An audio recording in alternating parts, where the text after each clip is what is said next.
தோபித்து அதிகாரம் 6. எக்பத்தானாவுக்கு பயணம். இளைஞர் புறப்பட்டு சென்றார். வானதூதர் உடன் சென்றார். அவர்களது நாயும் வெளியேறி அவர்களை தொடர்ந்து சென்றது. பொழுது சாயும் வரை அவர்கள் இருவரும் பயணம் செய்து திக்ரீசு ஆற்றோரமாய் தங்கினார்கள். தோபியா தம் பாதங்களை கழுவ திக்ரீசு ஆற்றில் இறங்கினார்.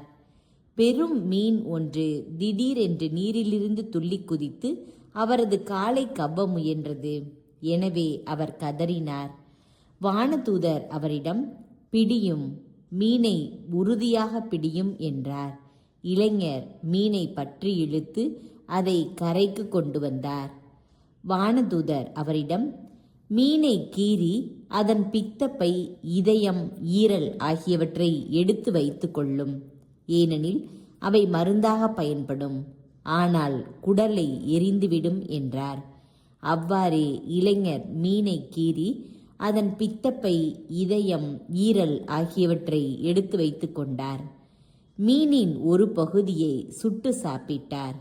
மீதியை உப்பிட்டு வைத்து கொண்டார். மேதியாவை நெருங்கும் வரை அவர்கள் இருவரும் சேர்ந்து பயணத்தை தொடர்ந்தார்கள். பின் இளைஞர் வானதூதரிடம், சகோதரர் அசரியா, மீனின் இதயம், ஈரல், பித்தப்பை ஆகியவை எதற்கு மருந்தாக பயன்படும் என்று வினவினார். அதற்கு தூதர் அவரிடம், பேயாவது தீய ஆவியாவது பிடித்திருக்கும் ஒருவர் முன் மீனின் இதயத்தையும் ஈரலையும் புகைய செய்தால் அவர்கள் முற்றிலும் நலம் பெறுவார்கள். இனி ஒருபோதும் அது அவர்களை அண்டாது.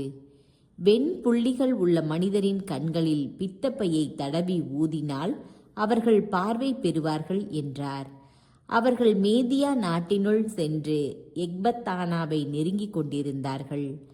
ரஃபேல் இளைஞரை நோக்கி, சகோதரர் தோபியா என்று அழைத்தார். அதற்கு அவர், என்ன என்றார். அவரிடம் அவர், இன்று இரவு நாம் ரகுவேலின் வீட்டில் தங்க வேண்டும். அவர் நமக்கு உறவினர். அவருக்கு சாரா என்னும் ஒரு மகள் இருக்கிறாள். அவளை தவிர அவருக்கு வேறு குழந்தைகள் இல்லை. வேறு எவரையும் விட நீரே அவளுக்கு நெருங்கிய உறவினராதலால் அவளை மணந்து கொள்ளும் உரிமை உமக்கே உண்டு. அவளுடைய தந்தையின் உடைமைகளை அடையவும் உமக்கு உரிமை உண்டு. அவள் அறிவுள்ளவள், துணிவு மிக்கவள், மிக அழகானவள். அவளுடைய தந்தையும் நல்லவர் என்றார். ரஃபேல் தொடர்ந்து, சகோதரரே, அவளை மணந்து கொள்ளும் உரிமை உமக்கு உள்ளதால் நான் சொல்வதை கேளும். இன்று இரவே அவளை பற்றி ரகுவேலிடம் பேசி அவளை உமக்கு மனைவியாக கொடுக்கும்படி கேட்போம். ராகியிலிருந்து நாம் திரும்பும் பொழுது திருமணத்தை வைத்து கொள்ளலாம். நீர் அவளை மணப்பதற்கு ரகுவேல் தடையேதும் சொல்ல முடியாது. மற்றொருவருக்கு அவளை நிச்சயம் செய்யவும் முடியாது என்பது எனக்கு தெரியும்.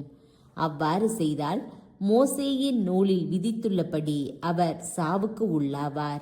ஏனெனில் தம் மகளை மணப்பதற்கு மற்ற எல்லா ஆண்களையும் விட உமக்கே அதிக உரிமை உண்டு என அவருக்கும் தெரியும். இப்பொழுது சகோதரரே, நான் சொல்வதை கேளும். பெண்ணை பற்றி இன்று இரவு பேசி அவளை உமக்கு நிச்சயிப்போம். ராகியிலிருந்து நாம் திரும்பும் பொழுது அவளை நம்முடன் அழைத்து கொண்டு வீடு திரும்புவோம் என்றார்.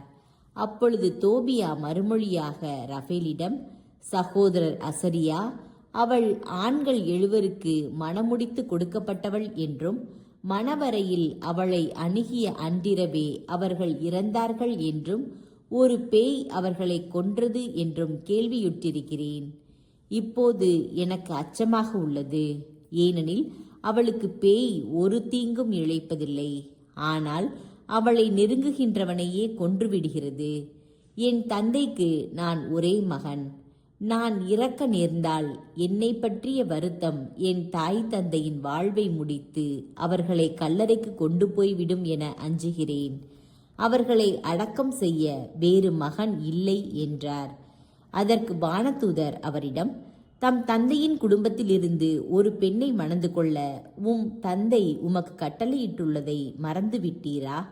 ஆதலால் நான் சொல்வதை கேளும். சகோதரரே, அந்த பேயை பற்றி கவலைப்பட வேண்டாம். சாராவை மணந்து கொள்ளும்.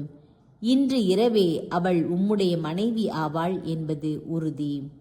நீர் மணவரையில் நுழைந்ததும் மீனின் ஈரலில் இருந்தும் இதயத்தில் இருந்தும் ஒரு சிறு பகுதியை எடுத்து தூபத்திற்கான நெருப்பிலிடும். அதிலிருந்து கிளம்பும் புகையை பேய் மோந்தாவுடன் அது ஓடிவிடும். இனி ஒருபோதும் அவளை அண்டாது. அவளுடன் நீர் கூடும் முன் முதலில் நீங்கள் இருவரும் எழுந்து நின்று மன்றாடுங்கள். விண்ணக ஆண்டவர் உங்கள் மீது இறங்கி காத்தருள வேண்டுங்கள். அஞ்சாதீர். உலகம் உண்டாகும் முன்பே அவள் உமக்கென்று குறிக்கப் பெற்றவள். நீர் அவளை பேயினின்று விடுவிக்க அவள் உம்மோடு வருவாள். அவள் வழியாக உமக்கு குழந்தைகள் பிறக்கும். அவர்கள் சகோதரர்கள் போல் இருப்பார்கள் என நம்புகிறேன். எனவே கவலை வேண்டாம் என்றார். சாரா தம் தந்தை வழி உறவினர் என்று சொன்ன ரஃபேல் கூறியதை கேட்ட தோபியா அவளை மிகவும் விரும்பி தம் உள்ளத்தை பறிகொடுத்தார்.